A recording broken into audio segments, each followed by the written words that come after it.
Salut.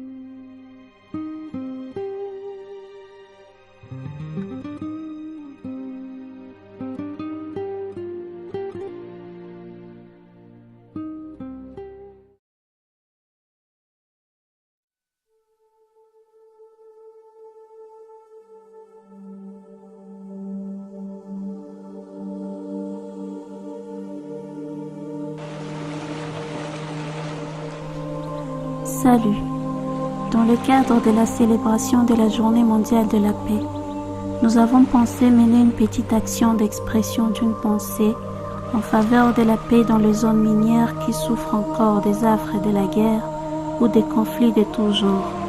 En effet, il a été établi un lien entre les ressources minières et les conflits dans le monde. Il ne s'agit pas seulement de la région des Grands Lacs, ni même de la tristement célèbre région est de la RDC.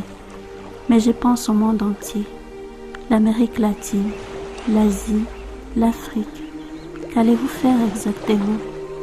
Vous allez exprimer une pensée, faire un vœu, donner une idée sincère et venant du fond de votre cœur, pour que les ressources minières ne soient plus une source de mort, mais de vie, plus une source de conflit, mais de paix dans le monde.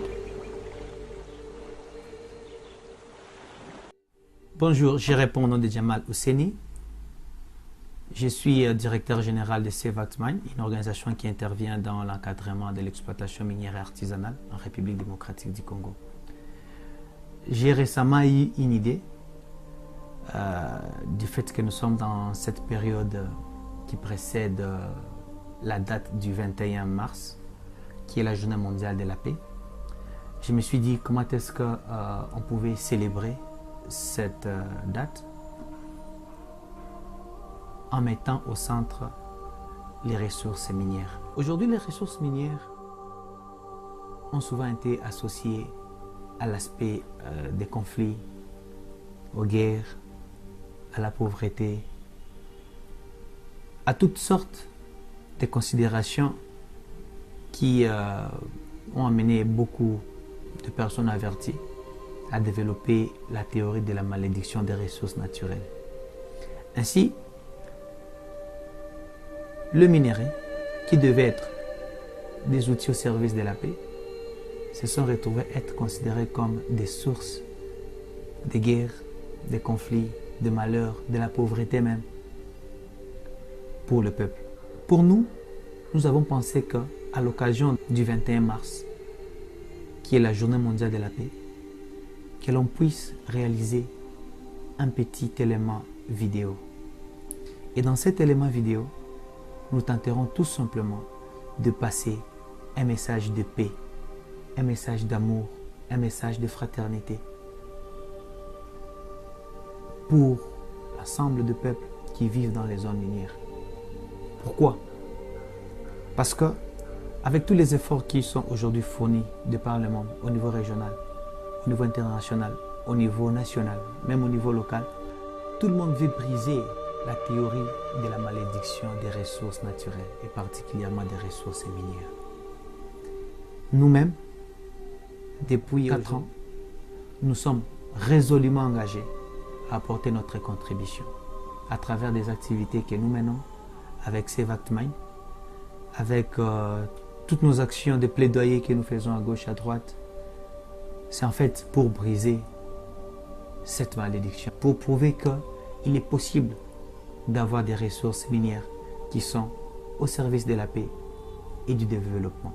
Nous avons pensé que l'on puisse solliciter auprès des personnes qui interviennent, qui ont des activités ou qui interagissent dans le cadre des activités minières, pas forcément du secteur privé, des acteurs de la société civile, des acteurs gouvernementaux, des acteurs des agents d'organisation qui interviennent dans l'encadrement de la chaîne d'approvisionnement de minerais.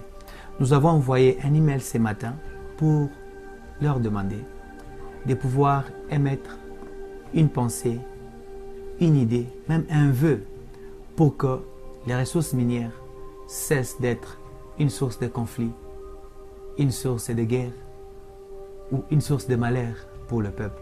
Nous allons aussi demander à vous qui allez recevoir cette vidéo de pouvoir aussi la faire circuler, pour que ses pensées, pour que ses idées, pour que ses vœux de paix à l'occasion du 21 mars puissent parvenir au maximum de gens qui apportent leur contribution pour briser la malédiction des ressources minières. Qu'est-ce que nous cherchons exactement?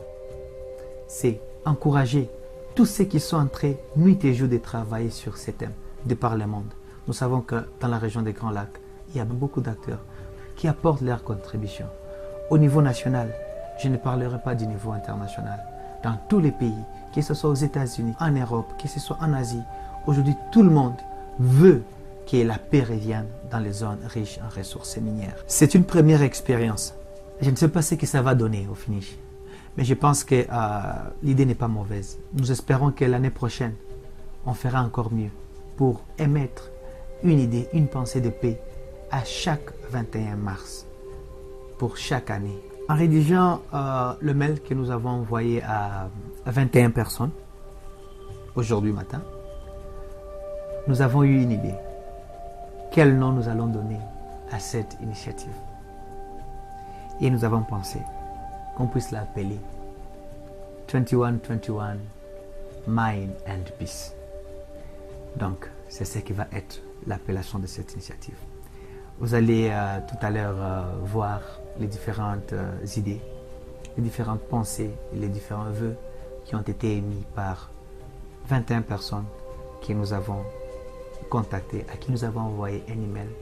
Et cette année, ils vont devoir nous dire ce qu'ils pensent, quel est leur souhait vis-à-vis des ressources minières dans le monde. Cette année, ça a été eux. Peut-être l'année prochaine, ça sera vous qui nous suivez. N'hésitez pas à soutenir cette initiative. Merci.